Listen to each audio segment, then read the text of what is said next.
Seguimos acá en el 93.5 de su dial con esto que es locas pero no tontas. Tengo la visita de ella, Cecilia Lagos Lamas. ¿Cómo estás, Cecilia? ¿Qué tal? Buenos días, muy bien, gracias. Bueno, vos trabajás en el Hospital Regional Río Grande. Exacto, sí. Bueno, hace un ratito estábamos hablando de esta campaña que va a hacer el Rotary sobre el HIV-Sida, que lo va a hacer el 1 de diciembre a las 10:30 de la mañana en el centro. Y uno de los datos que tiraron también en el medio de la entrevista fue que tenemos una tasa muy alta de infectados en nuestra ciudad, o en nuestra provincia en realidad. ¿Es así? Exactamente, sí. Bueno, a nivel provincia tenemos alrededor, por lo menos los datos del 2017, que son los que desde la Dirección de Epidemiología nos proveen, alrededor de 500 pacientes infectados. Y en seguimiento nosotros en la ciudad tenemos alrededor de 200. Siempre teniendo en cuenta que hay muchos por ahí trabajadores golondrinas o pacientes que se mueven mucho y uno pierde el seguimiento. Pero alrededor de 200 pacientes en la ciudad tenemos hoy por hoy, sí, en seguimiento. Y el año pasado tuvimos solamente en el 2017 30 casos. Y en lo que va de este año ya tenemos 26 casos diagnosticados. O sea que sí, que son muy buenos, la verdad que muy altos para nuestra población. Cuando ustedes los evalúan, pues en realidad esto es un seguimiento que se le hace al paciente. Exacto, sí. Una vez que se le hace el diagnóstico, sí comienza el seguimiento infectológico. ¿Y el contagio es por la falta de educación respecto al uso del preservativo? O... Bueno, sí, es una buena pregunta. Los medios de las vías de transmisión, como sabemos, son la vía sexual, digamos, vía parenteral, fundamentalmente a través de transfusiones sanguíneas o transmisión vertical, que es de la mamá al bebé. Sí. Pero hoy, por lo menos del 2017, que tenemos ese dato epidemiológico, el 100% fue por vía sexual. Y sí, bueno, por ahí cuando uno entra en contacto con el paciente y comienza a indagar un poco, o tener el dato epidemiológico, sí, generalmente es por vía sexual, o no sé si podríamos decir por falta de información, porque hoy por hoy tenemos mucha información, incluso todos los centros de salud y los hospitales públicos entregan preservativos también. Pero bueno, por ahí es lo que hablamos con mi compañero, con el otro infectólogo. Creemos que hay un poco de relajación, se podría decir, de la población o pérdida de miedo a todas las enfermedades de transmisión sexual, porque así también como vienen aumentando los casos de infección por VIH, también tenemos muchas infecciones por sífilis, que triplicaron o incluso más las tasas de infectados por VIH. Y es todo por vía sexual, sí, por la falta de uso de preservativo. No creemos que sea por falta de información, porque la información está, pero por ahí nosotros hacemos un poco más de hincapié en los chicos jóvenes, se inician sexualmente a una edad mucho más temprana, por ahí que hace 10 o 20 años atrás, y me parece que la información está faltando ahí, en el grupo etario de preadolescentes y adolescentes, quizás. O sea, le falta información a A ese grupo etario sí, pero por otro lado, si nosotros vamos a los números, tenemos, por lo menos el año pasado y hoy, el grupo etario que predomina es de 25 a 35 años, que son sexualmente activos. Pero por otro lado, tenemos muchos diagnósticos tardíos. Entonces estamos hablando de que son pacientes que se diagnostican en ese rango etario, pero muchos ya llegan a un estadio avanzado de SIDA. Entonces probablemente la infección es más temprana que eso. Pero también este año tuvimos infecciones en adolescentes. Eso es lo que te iba a preguntar. ¿Hubieron casos de adolescentes? ¿Desde qué edad? Por lo menos este año la edad más chica que tuvimos fue 14 años. 14 años ya infectado con SIDA. VIH. Sí, porque SIDA es como SIDA es el estadio avanzado en donde el paciente ya tiene síntomas y se enferma, por decirlo así. ¿Cuáles son los síntomas? En realidad cuando uno tiene la infección por VIH inicialmente puede no tener síntomas o puede que tenga lo que se llama un síndrome retroviral agudo, en donde los síntomas son inespecíficos. Puede haber fiebre, puede haber alguna erupción cutánea, puede que se inflamen los ganglios de forma generalizada por todo el cuerpo, una faringitis, una faringoamigdalitis, algo tan simple, o fiebre, pueden ser signos de una infección aguda. Puede que esos síntomas después se vayan y la persona continúa con su vida normal. Muchas veces, por suerte podríamos decir, el paciente consulta tempranamente por todos estos síntomas que son muy recientes y se logra hacer un diagnóstico bien temprano. Pero en la mayoría de los casos esos síntomas que pueden ser banales pasan desapercibidos y el paciente continúa con su vida normal y puede que después por años la infección no dé síntomas hasta llegar a un estadio avanzado en donde ya hay mucho deterioro inmunológico y empiezan a aparecer todas las enfermedades oportunistas. En el caso de, por ahí, las mujeres que quedan tempranamente contagiadas, después a la hora de querer tener un hijo, si se puede.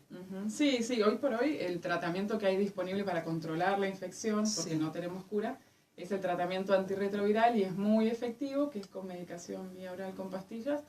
Y si se logra controlar la infección, bajar la carga de virus que la persona tiene en el cuerpo, sí, se puede llevar adelante un embarazo seguro, siempre con controles durante el embarazo y con la medicación sin interrumpir. Sí, se puede llevar un embarazo y con las profilaxis al momento del parto, el niño puede nacer sano. Sí, sí. Por eso es que también no se ha dado mucho en los casos contagio de madre a bebé. Sí, la verdad que la transmisión vertical en los últimos años ha bajado mucho el porcentaje, pero todavía en Argentina no estamos dentro de los porcentajes ideales. Todavía siguen habiendo casos esporádicos, pero no deberíamos tenerlos, pero bueno, falta todavía un poco de promoción y prevención. Sí, uno cuando focaliza en realidad durante el control prenatal, todas las embarazadas deberían tener una serología para VIH, idealmente en cada trimestre, porque lógicamente estamos en hay una situación de riesgo para el feto, así que ahí uno hace más que nada hincapié, pero sí, la transmisión vertical podríamos decir que en el último tiempo ha disminuido, pero todavía nos falta. ¿Puede ser que sea una madre no portadora y durante el embarazo se contagie? Puede ser que se contagie durante el embarazo. Claro. ¿Y eso, durante el embarazo, puede ser que contagie al bebé también? Sí, sí, la transmisión vertical puede ser durante el embarazo, es decir, que el virus atraviese la placenta y el bebé se contagie durante el embarazo, o puede ser en el momento del parto. La realidad es que el mayor riesgo es en el momento del parto, donde ¿Por qué hay en el momento del parto? Porque hay intercambio de fluidos y de sangre entre la madre y el bebé, que no ocurre durante el embarazo. Entonces hay muchas más probabilidades. Por eso uno durante el momento del parto hace una profilaxis endovenosa con medicación antirretroviral y obviamente tiene que controlar a esa mamá durante todo el embarazo para que la carga del virus en la sangre al momento del parto sea lo más bajita posible. Si hacemos todo eso, el riesgo de infección es bajísima para el bebé, pero hay que hacerlo. Y si nace un bebé contagiado, ¿se le empieza el tratamiento de que son bebés? Se le empieza inmediatamente. Si hay riesgo o si todas estas condiciones que dijimos no se dieron, la madre no se controló, quizás porque no sabía, no se hizo la profilaxis durante el parto. Si se da todo esto y es un bebé de riesgo, se empieza inmediatamente el tratamiento antirretroviral. Sí. Y con esto, bueno, vos decías un chico de 14 años, vos ves que tiene toda una vida por delante. ¿Cómo es el trato hacia el chico? ¿Qué, lo psicológico, o sea, hay un psicólogo que lo va a apoyar o cómo sigue este tratamiento? Sí, bueno, en general es fundamental el apoyo de la familia, ¿no? Y sí, se trata de tener algún tipo de seguimiento conjunto con salud mental o a veces con servicio social del hospital o en centros de salud también que vayan acompañando, porque lógico que es una edad difícil donde por ahí uno intenta explicar e informar, pero a veces también es difícil porque quizás la recepción del otro lado no es del todo la que uno espera, es lógico, porque a los 14 años por ahí todavía falta mucha información y por ahí no hay noción del todo de lo que implica una infección crónica. Pero sí, bueno, es fundamental creo que acá el acompañamiento de la familia. Sí, ese es el tema, pero 14 años va solo a hacerse el examen ¿o lo llevan los padres? No, los casos que hemos tenido generalmente van acompañados. Sí.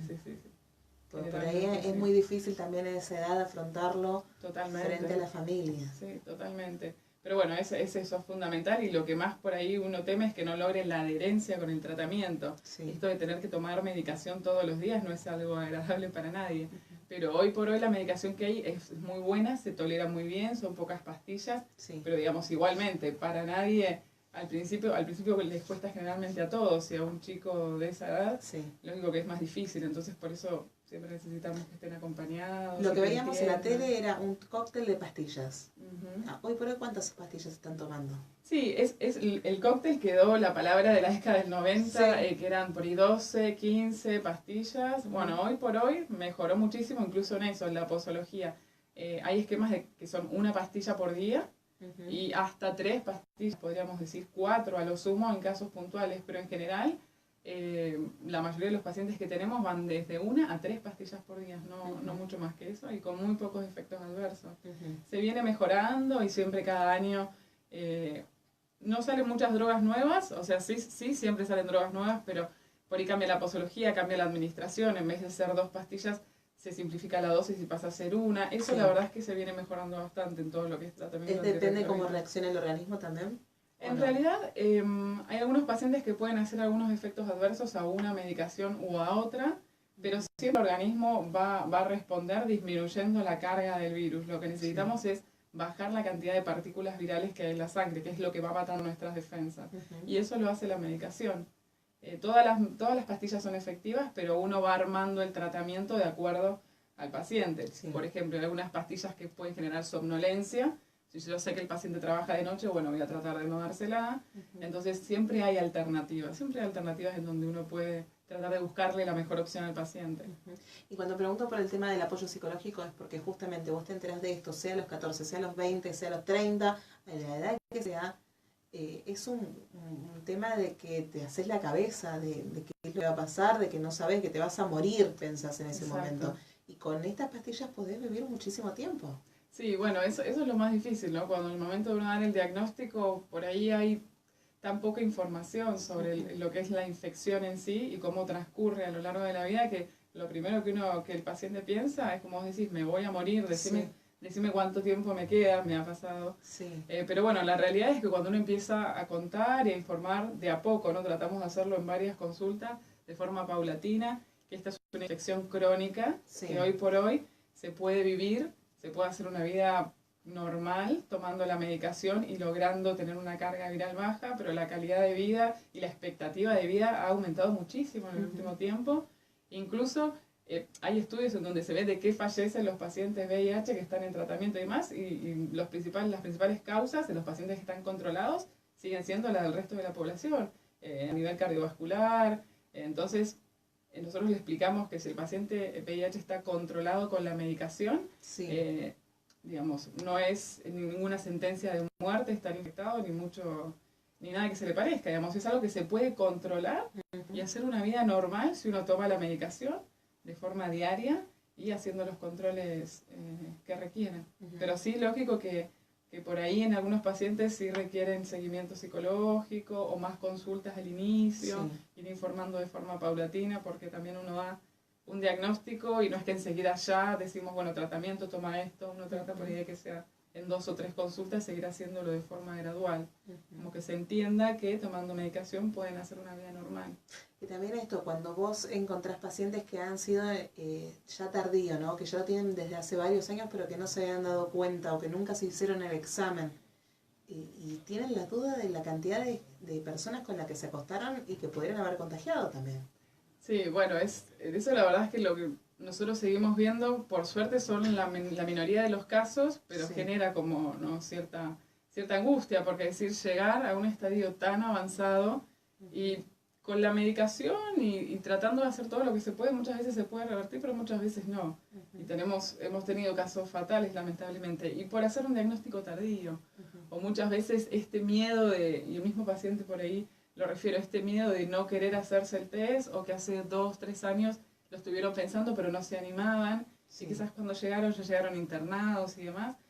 Sí, todavía me parece que falta un poco de incentivo, no sé si es incentivo o falta de miedo de la población de acercarse, de hacerse un test de VIH por lo menos una vez al año, más si hay dudas, más si hubieron conductas de riesgo. Nadie va a juzgar a nadie, es simplemente conocer el estado serológico de cada uno, y si hay un positivo, informar y tratar de seguir adelante con lo que se pueda, y sabemos que es buena la medicación y que se puede continuar, pero perder el miedo, ¿no? Porque pasa esto de los diagnósticos tardíos, aparte, como vos decís, también es si uno tiene conductas de riesgo, es un riesgo continuar con el riesgo de infectar a otras personas. Cuando vos decís conductas de riesgo, ¿es solamente el no uso de preservativos o hay otra? Exactamente, las conductas de riesgo serían cualquier relación sexual, todas las relaciones sexuales sin preservativo, bueno, drogadicción endovenosa, pero que prácticamente, por datos epidemiológicos, prácticamente no hay infecciones por esta vía, la que predomina es la vía sexual. Entonces, tener conductas de riesgo es múltiples parejas sexuales sin el uso adecuado del preservativo, que esto sería desde el inicio de la relación sexual hasta que culmina, es el uso adecuado, que por ahí hay muchos mitos de cuándo utilizar el preservativo, si se ponen 2 preservativos, si disminuye el riesgo, si solo me lo pongo en el momento de la eyaculación. Vamos, todos esos mitos Hay que de a poco ir informando y erradicándolos y saber que desde el que comienza la relación sexual puede haber riesgo, incluso sin eyaculación puede haber riesgo, y todas las relaciones sexuales contagian, tanto oral, vaginal o anal. Entonces, también eso por ahí, hay mitos de decir, pero no, yo no tuve, pero bueno, hay que hacer hincapié que toda la relación durante todos los momentos contagia. Por eso muchas veces se habla de solamente, o se piensa que el contagio se da por penetración nada más. Exactamente. Y no es así. Y así. Es un error, porque el sexo oral también contagia, está muy, digamos, como que se subestima. Pero no, también es una vía probable de contagio si uno no usa el preservativo. Exactamente, no usa un método de barrera. También esa es otra, ¿no? Por ahí desde los adolescentes dicen, no, yo uso el preservativo para que no se quede embarazada, o no, las chicas dicen, estoy tomando la pastilla, no me voy a quedar embarazada. Pero ninguno piensa en la enfermedad que viene. Exactamente, sí, de hecho eso es algo muy común lo que acabas de decir, cuando uno por ahí hace preguntas a un adolescente, incluso me pasó hace poquito de ir a un colegio y preguntar cómo se previene, ¿saben cómo se previenen las enfermedades de transmisión sexual? Y sí, muchas de las respuestas son pastillas, DIU, entonces me parece que falta un poquito más de información y perder el miedo en ese grupo etario que es la adolescencia, informar de la manera adecuada y cómo se tiene que hacer, cómo se coloca un preservativo, cómo es el uso del preservativo, en qué momentos y la importancia que tiene, ¿no? Porque me parece que es falta de información. Porque muchos de los chicos y hoy por hoy empiezan antes, es como que ya cada vez son más jóvenes los que empiezan con una edad sexualmente activos. Sí. Creo que uno subestima eso, como adulto subestima un poco a los chicos diciendo que son muy chicos, que por ahí no están preparados, que no están pensando en eso, digamos, que no tiene nada de malo tratar de llegar e informar simplemente. Digamos, un chico que está explorando la sexualidad, digamos, la va a explorar igual, uno lo informe o no. Lo que uno tiene que hacer es que tratar de que eso sea de la manera más sana posible, y previniendo e informando, porque quizás, como recién dijimos también, la información está, internet está, pero no sabemos si llega toda la información de la manera adecuada a esos chicos, o la interpretación. Porque muchas veces también entre ellos se transmiten información y no sabemos si realmente esa información es correcta, porque uno cuando va preguntando y tratando de generar una charla, que tampoco es fácil con los adolescentes, uno se va dando cuenta que hay un montón de conceptos que están erróneos. También es eso, el hablar con los con estos chicos, con nuestros hijos. Porque muchas veces decimos, no, en la escuela le van a enseñar. No, pará, en casa empecemos a enseñarle. Y no significa que por enseñarle ellos empiecen a tener relaciones sexuales. Exacto, ese es un error. No es que uno promueve el inicio de las relaciones sexuales. Uno lo que tiene que hacer solamente es informar para cuando ese chico se inicie sexualmente, lo haga de la manera más sana, sin tener la mala suerte de contraer alguna enfermedad de transmisión sexual, que la verdad que son muchas, más allá del VIH. Vemos muchísimas otras ETS, entre esos es la sífilis, la gonorrea, es prácticamente diario que se ve. Y muchas veces cuando uno le pregunta, pero ¿qué pasó? ¿No usaste preservativo? Y no, porque no tenía, porque pensé que así no me iba a contagiar, porque era una sola vez, porque la otra persona no se veía sano, no tenía nada, no tenía tatuajes, no tenía aritos, y muchas veces parece mentira, pero hay que explicarles que el tema de los tatuajes y el aspecto no conlleva absolutamente nada, ni con el VIH ni con otras enfermedades de transmisión sexual. Eso por ahí, ese mito de tiene tatuajes o tiene determinada inclinación sexual, te condiciona a tener una patología u otra, la verdad que hoy por hoy no existe. Los pacientes que tenemos no están encasillados en ninguna clase social, o si tienen o no tatuajes, digamos, el VIH y las ETS están absolutamente en todos los estratos sociales, en todo el país, incluso porque estos números de que vienen en aumento todas las enfermedades de transmisión sexual es a nivel país. Pero uno como vive en una ciudad chica, la verdad que lo ve muchísimo más. Sí, yo me estaba acordando de películas por ahí que es sobre la enfermedad, y que vos decías en esos años, hablamos de los 80, de los 70, cuando estas enfermedades solamente se daban cuando era una de transmisión sexual, que vos pensabas que era solamente entre sexo del mismo género. Y hoy por hoy tenemos que pensar de que es todas las personas, no importa Sí, de hecho cuando empiezan los primeros casos, en la década del 80 se hablaba de la peste rosa, porque decía que era una enfermedad de los homosexuales. Entonces, por ahí eso fue quedando a lo largo del tiempo, pero bueno, después se fue equiparando. Digamos, para eso hay datos epidemiológicos y si se ve también que pacientes heterosexuales, también el porcentaje es alto. Entonces por ahí uno se relaja y dice, no, total, si yo soy heterosexual no me pasa. No, es un error. Es un error absoluto encasillar eso, porque también uno se relaja. Pero que se da también más en nuestros padres, en las generaciones más Sí, antiguas. totalmente. Tenemos que irnos, Eso ha quedado. nosotros sacándonos ese chip de los de antes, de que se daba solamente en esos casos, ¿viste? Sí, exactamente. A mí nunca me va a pasar porque Sí. yo solamente estuve con... Pero uno tampoco conoce las conductas sexuales de las otras personas. Entonces siempre decimos, uno se tiene que cuidar a uno. Y lógico que si conoce el diagnóstico, tiene que cuidarse también, cuidar al resto. Pero sí, es un concepto que ha quedado. Incluso, ahora que dijiste lo de las edades de nuestros padres, y además hemos tenido casos de diagnósticos de también adultos mayores. Entonces también esto de... ¿Adultos mayores a qué edad te referís? No, bueno, alrededor de 60 años sí hemos tenido pacientes con reciente diagnóstico, pero también esto de relajo, total ya no quedo embarazada, no me va a pasar si no soy homosexual y demás, y bueno, también es un error porque puede pasar, es lo que decíamos recién, no hay que encasillar ninguna patología de transmisión sexual en diferentes grupos etarios o poblaciones por una condición sexual u otra, o sea... Como hay una frase que dice el VIH no discrimina, y es así, no discrimina. ¿El porcentaje se da más en hombres o en mujeres? En Río Grande tenemos mayor porcentaje de hombres diagnosticados, tanto el año pasado como este año, sí. Eso no quiere decir mujeres, o sea, estamos casi iguales o está muy bajo. Tenemos por lo menos el año pasado, que son los datos que están cerrados, hay un franco predominio, masculino. Pero bueno, eso no significa que no haya... No es por mucho, pero sí hay un predominio masculino. En general hay una tendencia de predominio masculino también a nivel país. La gente que empieza a decir, bueno, me debería hacer el test, debería hacerme un análisis para ver si es que lo tengo, ¿es gratuito o hay que abonar algo? Sí, bueno, a todo el mundo le recomendaríamos, a aquel que tiene ganas, en algún momento lo pensó, o simplemente capaz que no tiene dudas, pero bueno, le gustaría hacérselo, el test es gratuito. Obviamente que es voluntario, a nadie pueden obligar a hacerle el test, es voluntario y es confidencial. Se hace en los centros de salud y se hace en el hospital. Siempre recomendamos que sea en un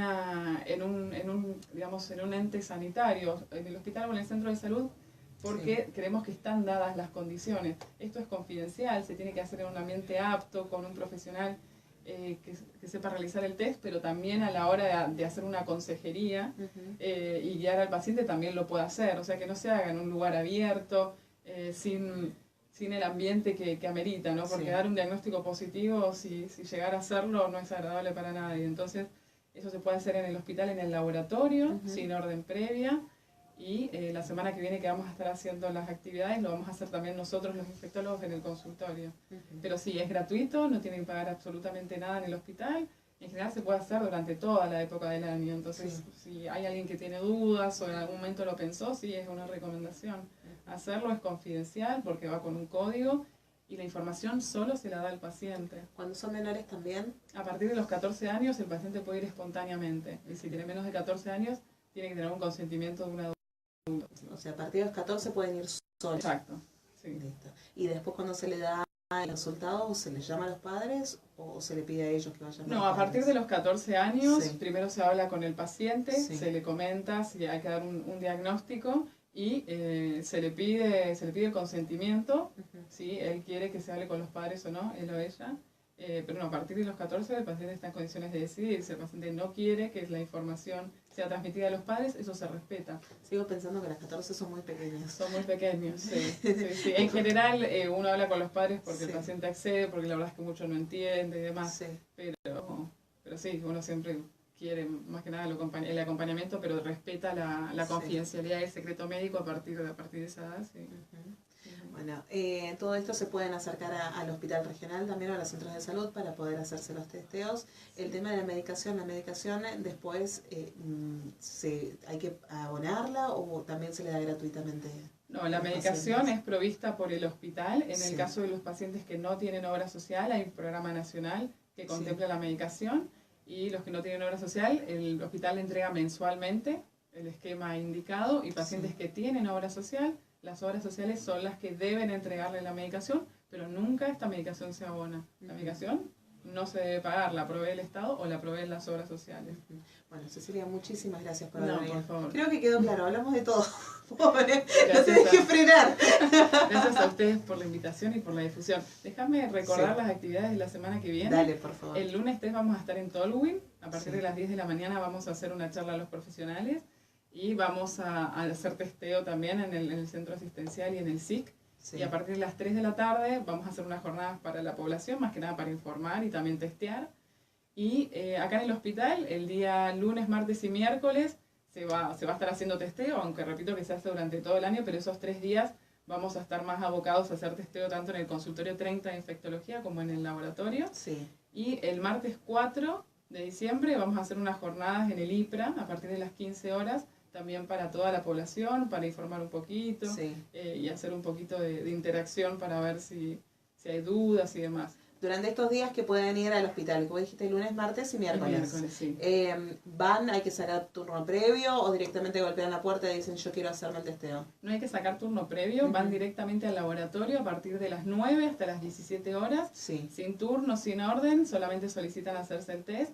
Sí. Y a partir del martes 4, durante toda la semana, en el consultorio 30 también van espontáneamente, vamos a estar los infectólogos haciendo el test también. Buenísimo, Cecilia, muchísimas gracias. Gracias a ustedes. Vamos a una pausa y ya volvemos con más de Locas pero no tontas. Muchas gracias. No te dejé frenar. Gracias a vos. Te pregunté de todo. Aparte con yo